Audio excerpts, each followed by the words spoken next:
Hey there. I'd like to say a word today about secular Buddhism. And first of all, we've got to say, what is it? So, secular means without religion. So, as an example, the form of government in America is supposed to be secular, supposed to be removed from religious doctrine, the religious concept.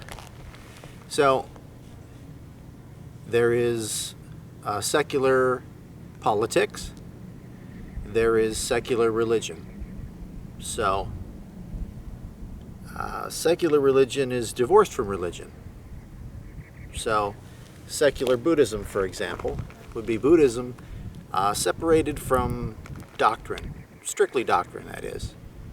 So, it would be more fact-based. So, we have things like we know things have an effect beyond what we understand. We know that karma exists. We know that hate can't destroy hate. These are factual things. We can factually debate them. Everybody can test them, get the same results. They're quantifiable and measurable, these things, that we understand. There's a factual basis. It stands to reason because we have things like we know under what conditions water is going to boil. If you tell us the conditions of a place, we can tell you if water is going to boil there. It's pretty easy. It's always the same results. We always know whether it's going to boil or not because we know the conditions under which water boils. It's factual. That's why we believe it. And we can believe things because they are factual, or we can believe things because they please us. We want them to make sense. We want them to be true. Unfortunately, there's a whole lot like that. So when we go to secular Buddhism, Buddhism without religion, we divorce it necessarily from things like when Buddha was born, he popped out and started talking because he could talk already and walked because he could walk already, and a flower bloomed under his foot every step he took. Well, okay, that's not secular Buddhism. That's religious Buddhism. Now, from the secular point of view, do I know that didn't happen? No, I don't know that didn't happen. Does it make sense to me? No, it doesn't make sense to me. I personally can't accept it. But if someone else accepts it, okay, I guess. But since there's not a factual basis there, I'm going to go further and I'm going to ask, okay, is this belief that you have, is it wise? Is it productive? Is it good for everybody? And if it is these things, that's a factual basis on which you could keep a belief because it makes you and the world a better place. And as far as we know, it's true. So why not? Why not make the world a better place? Why not make yourself a better person? Secular Buddhism can help you with that. You could be a secular Buddhist and also be a Christian, and also be a Jew, Islamist, a Muslim, a Wiccan, a Satanist, a Hindu, a Druid, a whirling dervish. You could be anything and still be a secular Buddhist. If you're a secular Buddhist, your beliefs are rooted, they're based in what is factual as a matter of fact, and what is factual that is wise and productive and good for everybody, because it's logical, because it's reasonable, not because there's some doctrine that says so.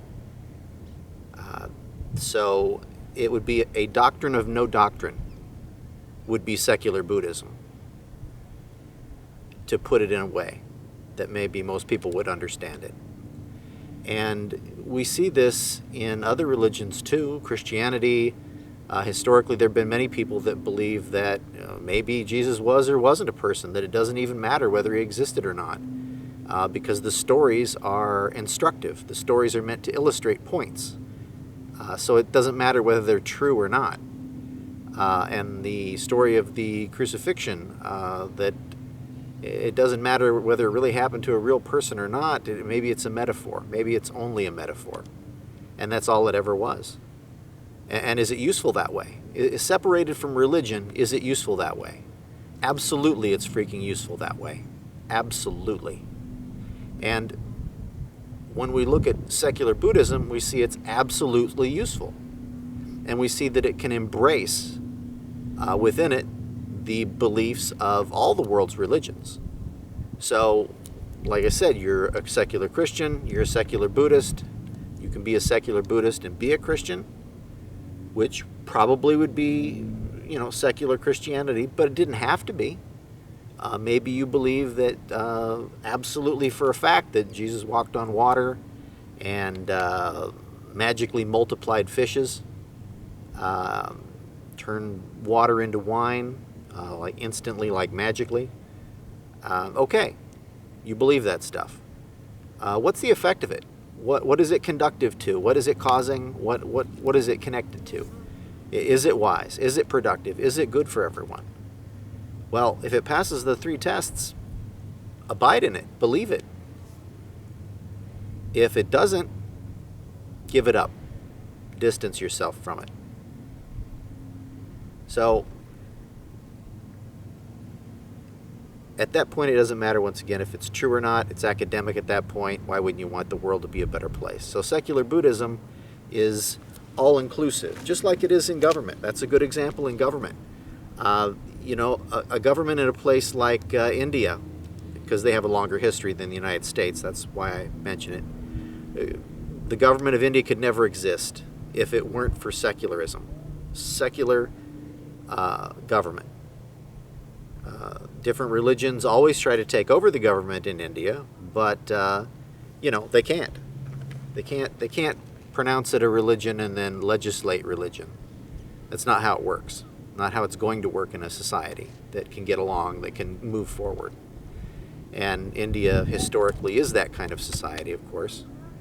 So when you think of secular Buddhism, I'd like you to think all of us getting along, all of us debating what the truth is, with a factual basis, either that it's quantifiable and measurable as a fact, or that it's wise, productive, and good for everybody.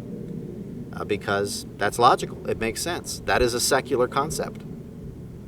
So, I hope that you'll enjoy secular Buddhism. I hope that you will bring to the table all of your beliefs, and we can talk about them.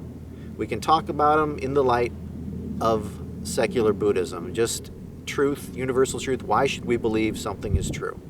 Why should we care that someone claims it? Why?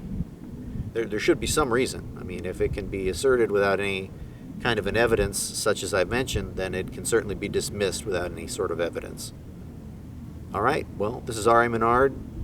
I'm with Monks of the Way, and this is the way. Thank you for having a listen.